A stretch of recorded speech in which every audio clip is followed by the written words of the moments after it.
Hi friends, welcome back to நம்ம channel. இன்னைக்கு நம்ம அழகோ அழகு சீரியல்ல நடக்க போற ஒரு மரண மாச எபிசோட் பத்தி தான் பார்க்க போறோம். சீரியல்ல சண்டை வர்றது ஒன்றும் புதுசு இல்லதான். ஆனா இந்த வாரம் வந்திருக்க ப்ரொமோவை பாத்தீங்கன்னா சும்மா நச்சுன்னு ஒரு சமூக பிரச்சனையை கையில் எடுத்திருக்காங்க. அது வேற ஒண்ணும் இல்லைங்க, நம்ம சொந்தக்காரங்கள சில பேர் இருப்பாங்க தெரியுமா, நமக்கு ஏதோ ஒரு காலத்துல ஒரு சின்ன உதவி செஞ்சிருப்பாங்க. ஆனா அத வாழ்நாள் முழுக்க சொல்லி காமிச்சே நம்மள சாகடிப்பாங்க. அதே மாதிரி ஒரு பணக்கார திமிர் பிடிச்ச ஆளுக்கும் சுயமரியாதைக்காக போராடுற நம்ம மதிக்கும் நடுவுல நடக்கிற ஒரு பயங்கரமான யுத்தம் தான் இந்த எபிசோட். கடந்த சில வாரங்களாவே சீரியல் ஏகப்பட்ட ட்விஸ்ட் போயிட்டு இருக்கு. முக்கியமா நம்ம சுரேஷோட முரட்டத்தனமும் மாமாவுக்கு சப்போர்ட் பண்ணி அவர் பாடுற ஆட்டமும் ரசிகர்களுக்கு சம கடுப்பை ஏத்தி இருக்கு. இதோட உச்சகட்டமா இந்த எபிசோட்ல நம்ம மதி பேச போற கேள்விகள் இருக்கு பாருங்க. நிஜமாவே ஒவ்வொரு பெண்ணோட மைண்ட் வாய்ஸையும் அப்படியே ஸ்கிரீன்ல கொண்டு வந்திருக்காங்க.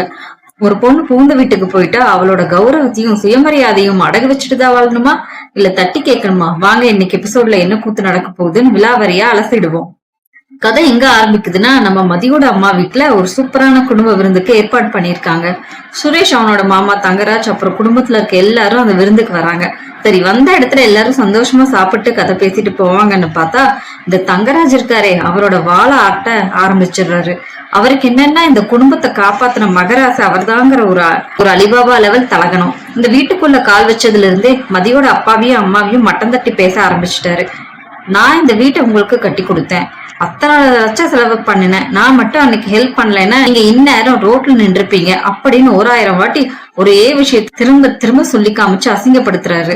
இதை பார்த்துட்டு அங்க இருக்கிற ரேவதி மெதுவா மதிப்பகத்துல வந்து, மதி நீ எதுவும் தப்பா நினைச்சுக்காத, உனக்குத்தான் அவரை பத்தி தெரியும்ல, அவர் குணம் எப்பவுமே இப்படித்தான் அப்படின்னு சமாதானம் செய்ய பாக்குறாங்க. ஆனா மதிக்கு கோவம் கண்ணை மறைக்குது. ஒரு உதவி செஞ்சு அதை மனசுக்குள்ள வச்சுக்கணும், அதை விட்டுட்டு வீட்டுக்கு வர்றப்ப எல்லாம் நான் அதை செஞ்சேன் இதை செஞ்சேன்னு 1000 வாட்டி சொல்லி காட்டுறது என்ன நியாயம்? இதுக்கெல்லாம் ஒரு அளவே இல்லையா அப்படின்னு மனசுக்குள்ளேயே புழுங்குறா.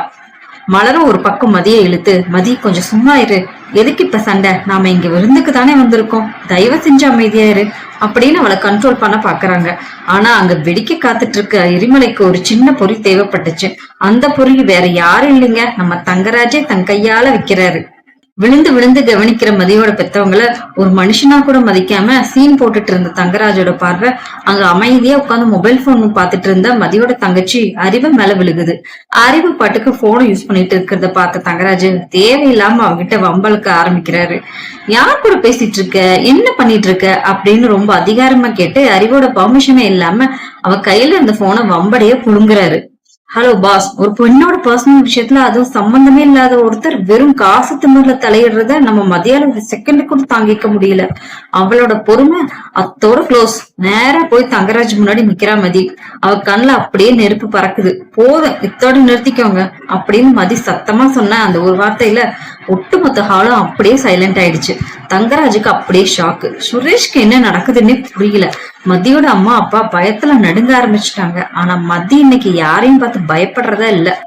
மதி எதற்கும் அஞ்சாம தங்கராஜ பார்த்து கேள்வி மேல கேள்வி கேட்க ஆரம்பிக்கிறா. உங்க மனசுல நீங்க என்னதான் நினைச்சிட்டு இருக்கீங்க? இந்த வீடு நீங்க கட்டி கொடுத்தீங்க, இல்லன்னு சொல்லல, ஆனா அதுக்கான அசல் பணத்தையும் வட்டியும் எங்க அப்பா இன்னும் மாசம் மாசம் உங்களுக்கு கொடுத்துட்டு தானே இருக்காரு. ஏதோ இலவசமா தர்மம் பண்ணின மாதிரி நீங்க இந்த வீட்டை எங்களுக்கு சும்மா கொடுத்த மாதிரி வரப்பெல்லாம் வார்த்தைக்கு வார்த்தை சொல்லி சொல்லி காமிக்கிறீங்க. அப்படி சொல்லி காட்டுறதுல உங்களுக்கு என்ன ரைட்ஸ் இருக்கு அப்படின்னு கேக்குறப்ப தங்கராஜால ஒரு வார்த்தை கூட பேச முடியல. மொழின்னு முழிக்கிறாரு. அத்தோட மதி நிறுத்தல. அறிவோட போனை பிடுங்கினதுக்கும் சேர்த்து வச்சு செய்யறா. சரி, அதெல்லாம் ஒரு பக்கம் இருக்கட்டும். இப்ப எதுக்கு என் தங்கச்சி கையில இருந்து போனை பிடுங்குறீங்க? அது அவ போன், நான் என் காசுல அவளுக்கு வாங்கி கொடுத்த போன். இது ஒண்ணும் உங்க காசுல வாங்கின போன் கிடையாது. அவளோட போன்ல அவ என்ன வேணாலும் பண்ணுவா, யார் கூட வேணாலும் பேசுவா. அதை தட்டி கேட்கறதுக்கு அவளுக்கு ஒரு அப்பாவும் அம்மாவும் இருக்காங்க. அக்கான்னு நான் இருக்கேன். எங்களையெல்லாம் தாண்டி உங்களுக்கு என்னங்க அக்கறை வந்துச்சு? உங்க குடும்பத்துல இருக்க பொண்ணு இப்படி பண்ணா நீங்க தாராளமா கேட்கலாம். இது எங்க குடும்பம், எங்க குடும்பத்துக்குள்ள வந்து இப்படி தேவையில்லாம எந்த விஷயத்திலும் நீங்க மூக்க நுழைக்க கூடாது அப்படின்னு கராரா மூஞ்சில் அடிச்ச மாதிரி பேசுறா. மதியோட இந்த அதிரடி பேச்சு காசு கொடுத்து ஒரு குடும்பத்தை அடிமையா வைக்கலாம்னு நினைச்சு தங்கரோட முகத்துல விழுந்த புத்தியில அடினே சொல்லலாம். தன் கண்ணு முன்னாடியே தன் உயிருக்கு உயிரான மாமா ஒரு பொண்ணு, அதுவும் தன் பொண்டாட்டி இப்படி அசிங்கப்படுத்துறதுல சுரேஷால தாங்கிக்க முடியல. அவனோட அந்த ஆணாதிக்க புத்தியும் ஈகவும் தலை தூக்குது. ஏய், நீ ரொம்ப பேசிட்டு இருக்க, வாய மூடு அப்படின்னு சுரேஷ் ஆத்திரத்துல கத்துறான். ஆனா நம்ம மதி இன்னைக்கு சும்மா விடுவாளா? சுரேஷ் பக்கமா திரும்பி அவனுக்கும் ஒரு மரண மாஸ் பதிலடி கொடுக்குறா. யார் ரொம்ப பேசுறது? ரொம்ப பேசுறவங்களை எல்லாம் பேச விட்டுட்டு நியாயத்தை கேட்கிற என்கிட்ட வந்து ரொம்ப பேசுறீங்கன்னு சொல்றீங்களா? உங்க மாமா பண்றத நீங்க இங்க வந்து பாத்துட்டு தானே இருக்கீங்க. உங்களுக்கு அவர் எஸ்ஐ வேலை வாங்கி கொடுத்திருக்காருல்ல, அந்த எஸ்ஐ வேலையை உங்ககிட்ட அவருக்கு மூச்சுக்கு 300 வாட்டி சொல்லி காட்டிட்டே இருந்தா உங்களுக்கு எப்படி இருக்கும்? அப்ப உங்களுக்கு கோபம் வரத்தானே செய்யும். ஒரு உதவின்னு ஒண்ணு செஞ்சா அதை அப்படியே சொல்லி சொல்லி காட்டி இருக்க கூடாது அப்படின்னு சுரேஷோட சுயமரியாதையை சேர்த்து வச்சு கிழிக்கிறா. இதை கேட்டது சுரேஷுக்கு அப்படியே பிளட் பிரஷர் ஏறுது. தான் பலவீனத்தை மதி சுட்டி காட்டின உடனே கோபத்துல அறிவை இருந்து மதிய அடிக்க பாயிறான். கைய உங்கிட்டு அவன் வர்றதை பார்த்துட்டு மதியோட அம்மாவும் அப்பாவும் அலறி அடிச்சுட்டு ஓடி வந்து தடுக்கிறாங்க. ரேவதியும் மலரும் ஓடி வந்து சுரேஷ் கெட்டியா பிடிச்சுக்கிறாங்க. சுரேஷ் என்ன பண்ற, கைய விடு அப்படின்னு கத்துறாங்க. அடி தவிட்டு பொடியான பிறகும் சுரேஷ் அடங்காம, அண்ணி இவ ரொம்ப பேசிட்டு இருக்கா அண்ணி, உங்க பொண்ணுக்கு என்னதான் சொல்லி வளர்த்தீங்க? எப்ப பார்த்தாலும் சண்டை போட்டுக்கிட்டே இருக்கா, கேள்வி மேல கேள்வி கேட்டுக்கிட்டே இருக்கா, எதையும் கொஞ்சம் கூட அனுசரிச்சு போகவே மாட்டேங்கிறா. உங்க பொண்ணை ஏன் தான் என்ன கல்யாணம் பண்ணி வச்சீங்கன்னு சலிப்பா இருக்குது. அதுக்கு மதிய அசராம நானா உங்ககிட்ட வந்து என்ன கல்யாணம் பண்ணிக்க சொன்னேன் அப்படின்னு கேட்க சுரேஷ் இன்னும் டென்ஷன் ஆகி, பாத்தீங்களா எப்படி கூட கூட பேசுறான்னு பாத்தீங்களான்னு கத்துறான்.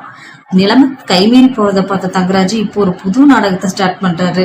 தான் அசிங்கப்பட்டதை மறைக்க சுரேஷ் கிட்ட ரொம்ப பாவம் மாதிரி பேச ஆரம்பிக்கிறாரு. மன்னிச்சிரு மாப்பிள்ள, என்ன மன்னிச்சிரு அப்படின்னு ஆக்டிங் கொடுக்குறாரு. சுரேஷ் பதறி போய், மாமா நீங்க எதுக்கு மாமா என்கிட்ட மன்னிப்பு கேக்குறீங்கிறான். உனக்கு இப்படி ஒரு நிம்மதி இல்லாத வாழ்க்கையை நான் தாண்டா அமைச்சு கொடுத்தேன், உன் வாழ்க்கைய இந்த பொண்ணு தலையில கட்டி வச்சுட்டேன் அப்படின்னு தங்கராஜ முதல கண்ணீர் வடிக்க மதியம் அங்கேயும் புகுந்து விளையாடுறான். ஆமாங்க, இப்ப வருத்தப்படுங்க. நான் வந்து இந்த கல்யாணத்தை பண்ணிக்கிறேன்னு சொன்னேன். அவருக்கும் இந்த கல்யாணத்துல விருப்பம் இல்ல, எனக்கும் இந்த கல்யாணத்துல விருப்பம் இல்ல. ஆனா 2 பேரையும் இப்படி கட்டாயப்பட்டு கோர்த்து விட்டது நீங்க தானே, இதுக்கு முழு காரணம் நீங்க தான் அப்படின்னு கல்யாணத்துக்கு பின்னாடி இருக்க கசப்பான உண்மையை உடைக்கிறா.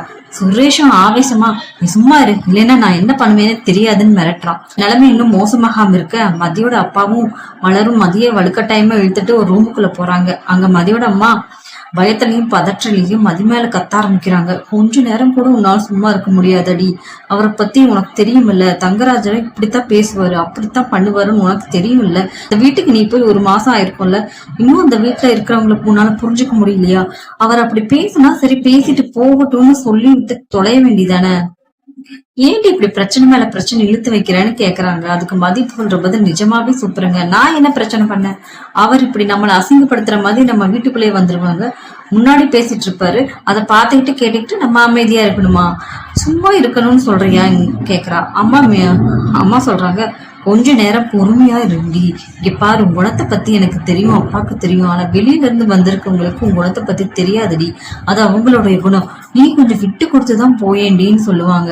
ஆனா மதி என்னால எல்லாம் உங்களை மாதிரி இருக்க முடியாது, அவரை பேச விட்டுட்டு அமைதியா எல்லாம் இருக்க முடியாது, நம்ம அமைதியா இருந்தோம்னா அவங்க ரொம்ப தான் பேசுவாங்க, நம்ம இன்னும் அசிங்கப்படுத்துவாங்க அப்படின்னு தன் பாலிசியில ஸ்ட்ராங்கா நிக்கிறா.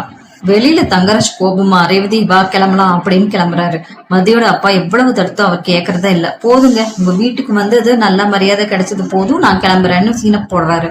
அப்ப சுரேஷ் ஒரு மிக மோசமான அதிரடியான முடிவு சொல்றாங்க. பாருங்க, உங்க பொண்ணு உங்க வீட்லயே இருக்கட்டும், உங்க பொண்ணு இனி என் வீட்டுக்கு வர வேண்டாம். அவ என்னைக்கு மாறி நாங்க சொல்றபடி கேட்டு நடந்து இது எல்லாம் ஒத்துக்கிறாதோ அன்னைக்கு அவ அந்த வீட்டுக்கு வரட்டும், அது வரைக்கும் உங்க பொண்ணை நீங்களே உங்க வீட்டுல வச்சுக்கோங்க அப்படின்னு சொல்லி மதிய தன் வீட்டுல இருந்து துரத்துற மாதிரியே பேசுறான். மலர் எவ்வளவோ தடுத்தும் சுரேஷ் கேக்குறதா இல்ல. இதை கேட்ட தங்கராஜுக்குள்ள இருக்கிற பக்கரம் அப்படியே வெளியே வருது. சபாஷ்டா மாப்பிள்ள, சபாஸ், இப்ப சொன்ன பாரு, தாண்டா சரியானது, எனக்கு கூட இந்த யோசனை தோணாம போச்சு பாத்தியா அப்படின்னு பாராட்டி மதியோட அப்பாவை பார்த்து, உங்க பொண்ணை எல்லாம் யாராலையும் திருத்த முடியாது, உங்க பொண்ணு கொஞ்ச நாள்ல உங்க வீட்டுல இருக்கட்டும், வெளியில இருக்கிறவங்க என்ன வாளாவெட்டியா உன் பொண்ணு வந்துருச்சா, வாளாவெட்டி அம்மா வீட்டுல இருக்கா அப்படின்னு 4 பேர் விதமா கேட்பாங்க.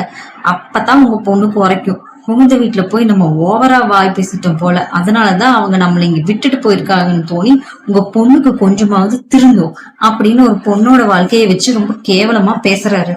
ரூமுக்குள்ள இருந்து வெளியே வர மதியம் அவளோட அம்மாவும் இந்த விஷயத்த கேட்டு அதிர்ச்சி ஆகுறாங்க. மத்தியோட அப்பா தன் மகளோட வாழ்க்கை சீரழிஞ்சிடுமோன்னு ஊரார அவரை வாழா வெட்டின்னு பழிப்பாங்களோன்னு பயத்துல டோட்டலா உடஞ்சு போயிடுறாரு. அவர் சுரேஷ் முன்னாடி போய் கைய கும்பிடுறாரு. மாப்பிள்ள, என்ன மாப்பிள்ள இப்படி சொல்றீங்க அப்படின்னு அழுறாரு. மதி குறுக்கிட்டு, அப்பா பரவாயில்லப்பா, நான் இங்கேயே இருக்கேன் அப்படின்னு தைரியமா சொன்னாலும் அவளோட அப்பா உச்சகட்ட விரக்தியில, மதி வாய மூடு, இன்னொரு தடவை இவங்க மூலமா ஏதாவது பிரச்சனை வந்து உன்னை என் மாப்பிள்ள இதே மாதிரி வீட்டுல விட்டுட்டு போறேன்னு சொன்னாருன்னு நீ என்ன உசுரோட பார்க்க முடியாதுன்னு அப்படின்னு சூசைட் இடத்துல விடுறாரு. தோடு நிறுத்தாம மதியோட அப்பா சுரேஷோட காலை நோக்கி போறாரு. சார், உங்க காலில் கூட விழுந்து கேக்குறேன், என் பொண்ணை ஏத்துக்காங்கன்னு சுரேஷ் காலில் விழ போறாரு. தன் சுயமரியாதைக்காக போராடின ஒரு மகளுக்கு தன் தந்தை ஒரு தகுதியற்ற முரட்டுத்தனமான புருஷனோட கால்ல விழுகிறத விட கொடுமை எதுவுமே இல்லைங்க. தன் அப்பாவோட கௌரவம் மண்ணுல விழுறத பார்த்த மாதிரி தாங்க முடியாத வேதனையிலயும் ஆத்திரலையும் அப்பா என்ன செஞ்சுட்டு இருக்கீங்க நீங்க அப்படின்னு சத்தமா கத்தி அலறான். இந்த பரபரப்பான எபிசோட்ல ஒரு மிகப்பெரிய கேள்விக்குறியோட முடியுது. சோ ஃப்ரெண்ட்ஸ், அழகு அழகு தொடரோட இந்த எபிசோட் நிஜமாவே சூப்பரான எபிசோடுல காசு இருக்கிற திமிர்ல ஆடுற தங்கராஜ், பொண்டாட்டியை மதிக்காத சுரேஷ், இவங்களுக்கு நடுவுல நம்ம மதியெடுத்த முடிவு 100% கரெக்ட் தானே தோணுது. ஆனா ஒரு அப்பாவா மதியோட அப்பா சுரேஷ் கால்ல விட போனது உங்களுக்கு சரின்னு தோணுதா? மதி இனிமே அந்த வீட்டுக்கு போகணுமா இல்ல இவனுங்களை விட்டு தனியா வாழணுமா?